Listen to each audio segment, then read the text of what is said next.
Hello friends, I'm Dr. Rajendra Tigle and you're watching Edu Support. I welcome you all to my channel Edu Support. So friends, in the last episodes we have actually discussed about the pedagogy and the need of analysis of pedagogy or different elements of pedagogy. Today we are going to learn more about the advanced pedagogy, the terminology of advanced pedagogy. Okay, so we'll start from our terminology. Pedagogy, you know it very well that what is the pedagogy is. In the first episode we have discussed about the pedagogy. So it is nothing but to lead a child, to lead the children. Okay, the pedagogue is a teacher who leads a child, who leads the children. Okay, so what do you mean by advanced pedagogy? So exactly, we are or the teachers, they are leading the children by means of advanced way, by using advanced techniques, tools, devices. They are called as advanced pedagogy. Okay, concept of advanced pedagogy. Advanced pedagogy is the use of technology in education. So, my dear friends, education is a broad term. Education is a comprehensive term, you can call it as, and there are different ways to lead the children. So, technology is one of the ways you can call it as. So, in advanced pedagogy, actually, we are using different techniques, tools, devices, technology so that their learning will become more powerful, more enhanced, or the process of learning will be more qualitative kind of thing. Then advanced pedagogy is the way to enhance teaching and learning performance. So it's a performance of teacher, it's a performance of learner, where we have to enhance teaching learning process, teaching learning performance. Okay, so quality of the teaching, quality of learning, that is more essential. And rather than teaching, or instead of teaching, we are focusing on learning of child, that is more important. So we are using different innovative teaching methods. So actually, as I have told you, that teaching methods is one of the ways to lead the children. Okay, so now we are using different techniques, tools, devices, advanced teaching methods or methodologies all over the world, we can call it as. That is what advanced pedagogy. So let's focus on the learning strategies for modern pedagogy. So definitely it gives you a structured kind of thing, structured teaching learning process. Okay, so exactly we have dealt with these things in the previous videos. If you have not seen those videos, just go back to those videos and see that what is exactly teaching means, what are the elements of teaching, etc. So we have to design our particular teaching process, whatever we are doing in that particular half an hour, that is very important. And that's why we are expecting that our teaching methodology must have some kind of structure.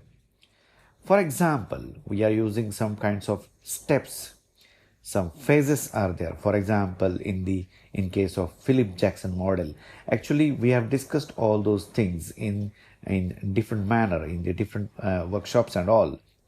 So exactly, before teaching we have to do certain activities, that is called as pre-phase. During the teaching, exactly whatever we are doing, that is interactive phase. And later on, after completing that process of teaching, we have to do certain kinds of measures, that is what post active kind of phase. So three phases which are given by Philip Jackson model. Okay, so exactly, there must be some kinds of structures For example, introduction, then statement of aim. So it is followed by introduction is followed by statement of aim. Then that is followed by presentation, and then closure must be there. And later on, you can give some questions to this. You can ask questions to the students so that there must be some kind of evaluation or application and homework and all those things. Okay, so that is kind of a structure. Might be you are providing certain kinds of learning material to the students before they are entering into the class by means of videos, or might be some kinds of PDFs and text material, etc., etc. After they are learning, they are coming to the school, coming to the class, and they are definitely enhancing their learning process. They are mastering their learning process. So they are learning at home, and particularly when they are coming to the class, they are mastering that particular content. Okay, so that is one of the, we can say, ways of the teaching. So there must be some kind of structure. Without structure, if you are entering into the class, and how it develops and how it goes on particularly, so that is a little bit different kinds of things. For example, in case of advanced organizer model, particularly you have learned all those things. That's why I'm giving you these examples.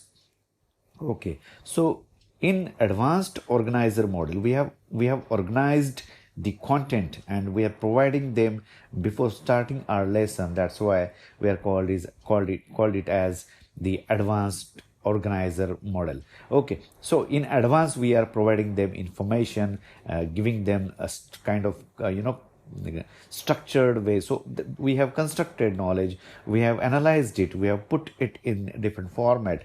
For example, in the form of the classification, in the form of tree chart, you can call it as. Okay, so the first point we have discussed is about the structured teaching. Okay, the next one is the analysis of teaching process. So my dear friends, before this video, we have shot 3 videos, and those are completely on the necessity of analysis of teaching process. And in that, I've told you that just find out the elements of teaching process. There are n number of teaching elements. You can just add in those things. You can analyze it in your ways and your categories and criteria, whatever you have decided.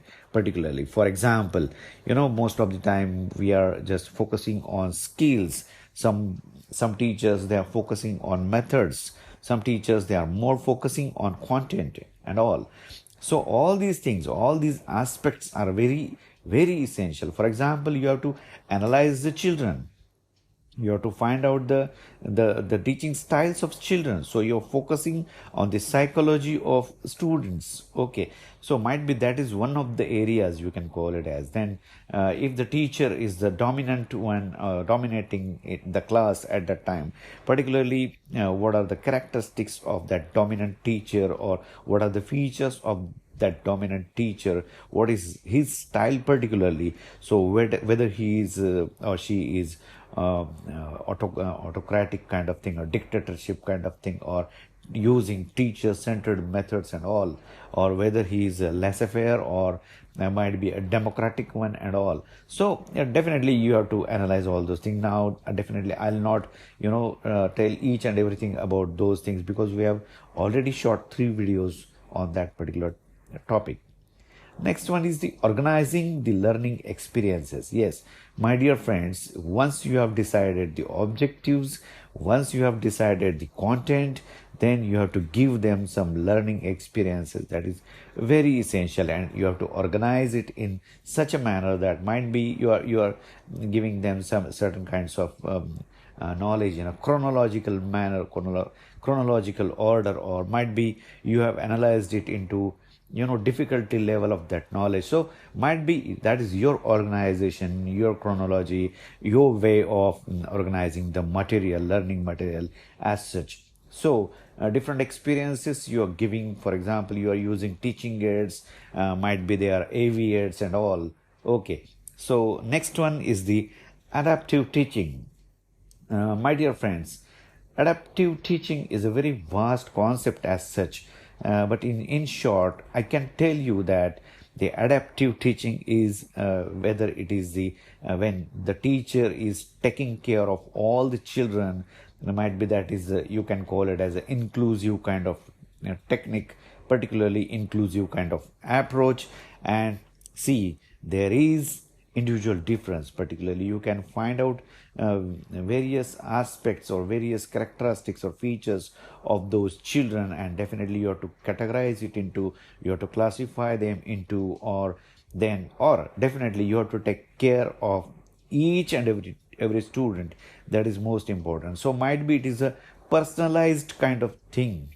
Okay, so teacher has to provide personal this thing attention to each and every child or children or student, student you can call it as. And definitely you have to cater their needs, diversified needs you can call it as, because they are having different kinds of demands or needs or aspirations, a background and all. So not necessarily you are providing same learning material, same kind of teaching experiences, same kinds of examples to each and every child, because they are coming from different backgrounds and all. And that's why adaptive teaching concept is a very innovative concept, and that is one of the ways of advanced pedagogy you can call it as.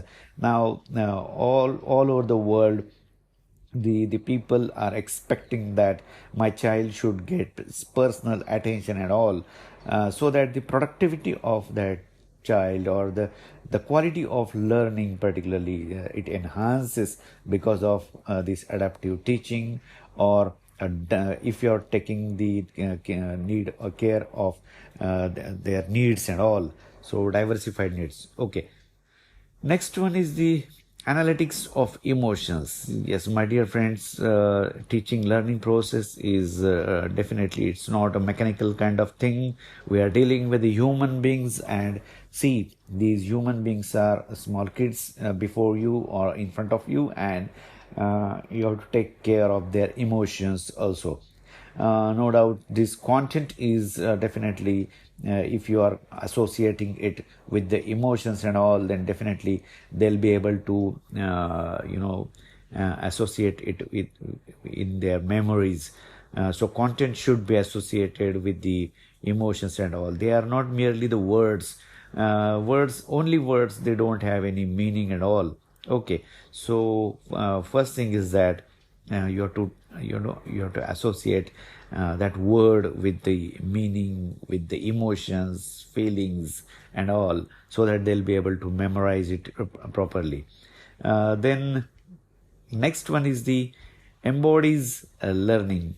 So definitely this is again deeper kind of concept, where you have to use the particularly that child in that learning process. That is very important. He has to take part in learning process, active kind of learning we can call it as. So associate it with their physical activities and all. Okay, so involvement of the children, that is very important. They should participate in the learning process. Okay, so that is a kind of venture you can call it as. Partnership kind of thing is there, and they should be involved in the teaching learning process in a very effective manner. Okay, context based learning. So my dear friends, all these things we have discussed in previous videos. For example, if definitely we are delivering some content in the classroom, and particularly that literary knowledge must be having some kinds of context. So the experience of children or experience of students, they are different, and the experiences of all the teachers, they are different. Okay, you have to just take them on equal footing, and you can definitely take care of the context of that content particularly, and context of different kinds of contexts are there. There are 10 types of contexts particularly. and definitely content kind of context is there. Then their socio-economic strata or that background kind of context is there. Okay, historical kind of thing is there. Competency kind of context is there. There are different kinds of context. You can go to the library, take the book and check the context. Different 10 contexts are there particularly. Okay, then computational thinking.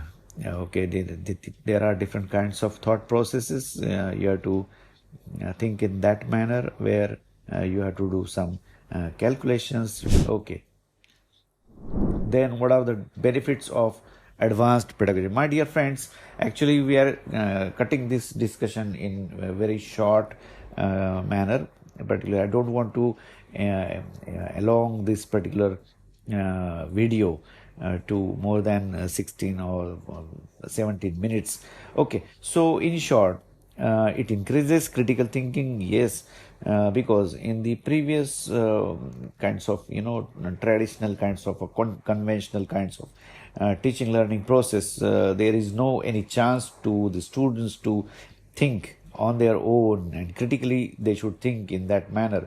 And critical thinking is a higher order thinking skill, and that's why definitely what we were doing in the traditional classrooms or conventional classroom is just chalk and talk method. You're going to deliver your lecture, students are going to listen them, and might be they are taking some notes and all. I don't know exactly, because nobody is having that kinds of they are not taking care of all those things. They are not taking down the notes. Okay, then advanced pedagogy is learner centered, no doubt. As I've told you that it is a tailor-made kind of thing where you have to instruct them in a personalized instructional manner, or okay, or what you can call it as individualized learning plans. Okay, you have to cater their diversified needs. Okay, so we are taking care of learners. There might be some are slow learners, some are gifted ones, some might be learning by visual ways, some are learning by auditory senses, by using their auditory senses, some are using their kinesthetics and all. Okay, so VAK is there, that you know it very well. Okay, next one is the expand knowledge. Teacher can expand knowledge, or student can expand knowledge. So we are extending those things from your level to the different levels and all. So expansion of knowledge is very important. That is possible because of advanced pedagogy. Okay, we are not cutting in that in just in the classroom teaching. The students can go out of the classroom. They can learn many more things by using the social media and all, or internet and all. So yes, definitely expansion of knowledge is it's possible. Interactive learning, no doubt there are different techniques, as I've told you right now, techniques, tools, devices and all. So we are taking the help of or assistance of the technology, and technology is definitely giving you that kind of chance. You can interact with the content, you can interact with the videos, you can interact with the whatever is there, particularly active kind of learning. Okay, might be you are filling some gaps and all worksheets. That is possible. Okay, I'll not give you many more examples. You know it very well. Collaborative learning. Now we had a very good experience of collaborative learning. You people have definitely, my dear friends, as far as this is particularly I'm giving instructions to my students of first year B.Ed students, and that's why I'm giving you that kinds of references, and no doubt I'm uploading it on the YouTube, and that's why to make it a generalized kind of thing. But my dear friends, it might be in your colleges, in your classroom teaching learning process, you might be adapting this kind of collaborative learning. So my students, they shared their review papers, and we collected all those papers, and then definitely we are going to share it with them. The student particularly who has developed that review paper, yes, and submitted to on the Google Classroom. Okay, and in lieu of that, particularly, he'll get the 99 papers which other students they have exactly shared on the Google Classroom. Okay, so collaborative learning, spreadsheet is one of the ways where you can, or the Google Doc is one of the ways to use the collaborative learning. No doubt, in face-to-face communication or classroom, you can use that collaborative learning by using internet and all. You can use the collaborative learning. Okay, it creates healthy classroom atmosphere. Yes, definitely. So these are certain references which I've used. Actually, I've retrieved it in the 2019, and okay, no problem. There are, even you'll get different references, up-to-date references later on. Thank you so much for watching this video.